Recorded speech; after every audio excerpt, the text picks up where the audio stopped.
첫 번째 경기 불가리아 대 북아일랜드 분석 시작해보겠습니다. 벨라루스 원정 경기에서 무승부를 기록했다. 핵심 이선 자원 크라스테프가 출전하지 못하면서 공격은 더욱 답답해질 것이다. 데스포도프 키릴로프의 개인 능력으로는 쉽사리 북아일랜드의 밀집 수비를 감당하기 어려울 것이다. 결국 최전방 콜레프는 자주 고립될 듯하다. 그나마 안타나소프 페트코프가 대표팀에서 호흡을 자주 맞춘 자원들인 만큼 수비 라인은 꽤 견고하다. 안토브의 3선 기용으로 북아일랜드의 공격 라인을 상대로도 대량 실점은 면할 것이다. 룩셈부르크와 홈 경기에서 승리를 거뒀다. 이번 경기에서는 사빌 찰스의 빌드업을 기반으로 주도적인 경기를 펼칠 것으로 보인다. 다만 최전방 마샬 맥기니스 프라이스의 호흡 및 영향력은 상당히 떨어진다. 결국 대량 득점은 어려워 보인다. 그럼에도 이들 역시 발라드 맥네어를 기반으로 안정적인 수비 라인을 구축한다.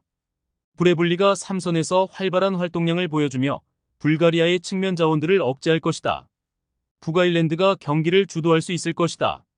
이들의 최전방 라인은 확실히 아쉽지만 3선에서 지속적인 패스 공급을 통해 결국 불가리아의 밀집 수비를 공략할 수 있을 것이다.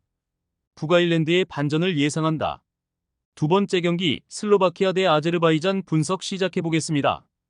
에스토니아 원정 경기에서 승리를 거뒀다.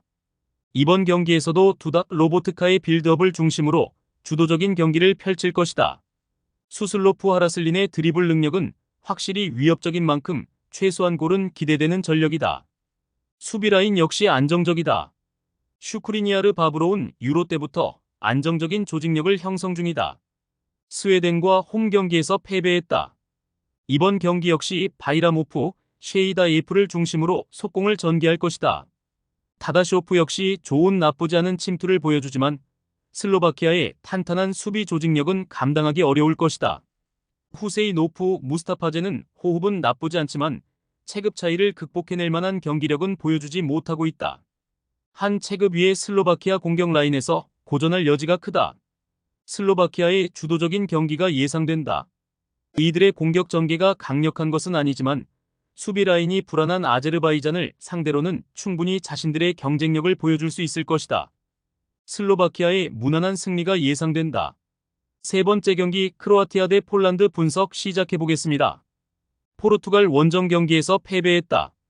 이번 경기에서는 지공 위주의 공격을 전개할 것이다. 파살리치 모드리치는 나름대로 창의적인 패스를 공급할 줄 아는 자원이다. 다만 최전방 크라마라치 전문 스트라이커와 같은 움직임을 가져가지 않기에 폴란드의 밀집 수비를 상대로 쉽사리 대량 득점을 생산하기 어려울 것이다.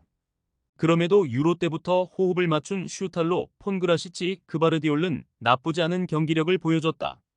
폴란드의 단순한 공격 전개는 통제할 수 있을 것이다. 스코틀랜드 원정 경기에서 승리를 거뒀다. 이번 경기 역시 스지만스키 지엘린스키의 전진 패스와 피용텍 레반도프스키의 마무리와 제공권을 노리는 단순한 공격 전개를 펼칠 것이다. 크로아티아가 수비 밸런스가 나쁘지 않기에 대량 득점은 어려워 보인다.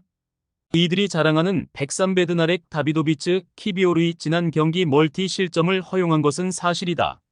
다만 이번 경기에서는 라인을 낮게 형성하고 실리적인 운영 방침을 보여줄 확률이 높은 만큼 대량 실점 가능성은 낮아 보인다. 크로아티아가 경기를 끌고 갈 수 있을 것이다. 이들의 3선 자원은 확실히 창의적인 패스 공급이 가능한 만큼 나쁘지 않은 공격 전개를 보여줄 것이다. 폴란드는 단순한 공격 전개로는 화력 대결에서 패배할 것이다. 크로아티아의 한 골차 승리가 예상된다. 네 번째 경기 스웨덴 대 에스토니아 분석 시작해보겠습니다. 아제르바이잔 원정 경기에서 승리를 거뒀다. 이번 경기 역시 클루셉스키, 이삭 요케레스를 중심으로 지공 전개를 펼칠 것이다. 이미 체급 차이부터 엄청난 차이를 보이는 만큼 충분히 대량 득점이 기대된다. 더글라스 히엔가 아직 호흡이 완벽하지 않은 상황에서 3선을 구성하는 스반베리 아야리 역시 수비 라인을 보호하는 역할에 익숙하지 않은 만큼 견고한 수비 조직력은 나오고 있지 않다.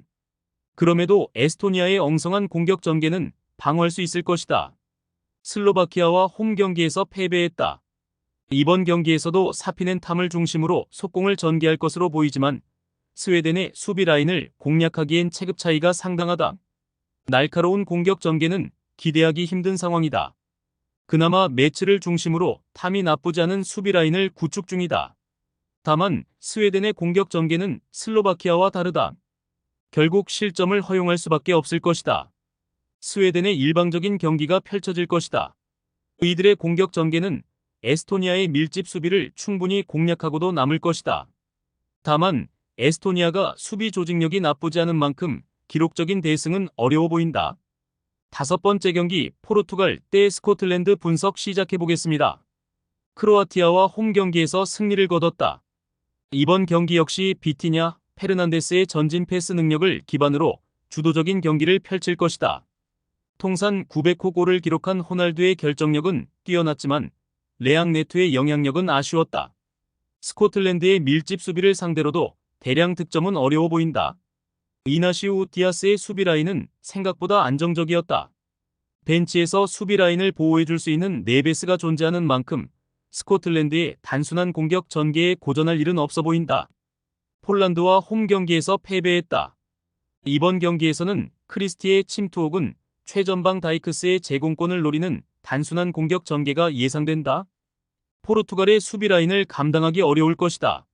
맥케나 할리는 이미 대표팀에서 호흡을 여러 번 맞췄고 맥토미니 맥긴의 2선 기용으로 그나마 괜찮은 밀집 수비를 전개할 것으로 보인다. 포르투갈의 일방적인 경기가 펼쳐질 것이다. 이들의 측면 자원들로 인해 스코틀랜드의 밀집 수비를 공략하는 데 애를 먹을 수 있어 보이지만 중원에서의 창의적인 패스 공급을 통해 결국 승리를 얻어낼 것으로 예상된다. 여섯 번째 경기 스위스 대 스페인 분석 시작해보겠습니다. 덴마크 원정 경기에서 패배했다. 강호 스페인을 상대로는 실리적인 운영 방침이 예상된다. 다만 1차 빌드업의 중심 자카이 퇴장으로 출전할 수 없다. 대체 출전이 예상되는 자카리아는 다소 투박한 자원이다. 결국 바르가스, 엠볼로의 개인 능력에 의존하는 공격이 펼쳐질 것이다. 수비 라인에도 변화가 생길 것이다. 엘베디가 퇴장으로 낙마하며 오메르가지치, 아칸지, 로드리게스의 103가 가동될 것이다. 어색한 103로는 스페인의 지공 전개를 감당하기 어려울 것이다. 세르비아 원정 경기에서 무승부를 거뒀다. 모라타가 부상으로 낙마한 것이 공격 전개의 퀄리티를 낮추는 모습이다. 다만 이번 경기에서는 오야르사발 야말 리코를 중심으로 스위스의 불안한 수비 라인을 정조준할 것이다. 올모 역시 창의적인 패스 공급이 가능한 만큼 충분히 이번 경기에서는 득점을 기대할 만하다. 유로에 이어 호흡을 맞추고 있는 라포르트 그 노르망의 경기력은 여전했다.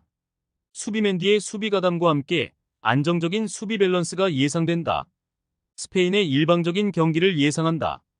이들의 최전방이 아쉬운 것은 사실이기에 대량 득점은 쉽사리 기대하기 힘들어 보인다. 그럼에도 수비가 불안한 스위스는 결국 실점을 허용할 것이다. 스페인의 무난한 승리를 예상한다. 최종 조합은 영상 아래 고정 댓글로 말 걸어주시면 오늘 정보방에서 무료로 공유해드립니다.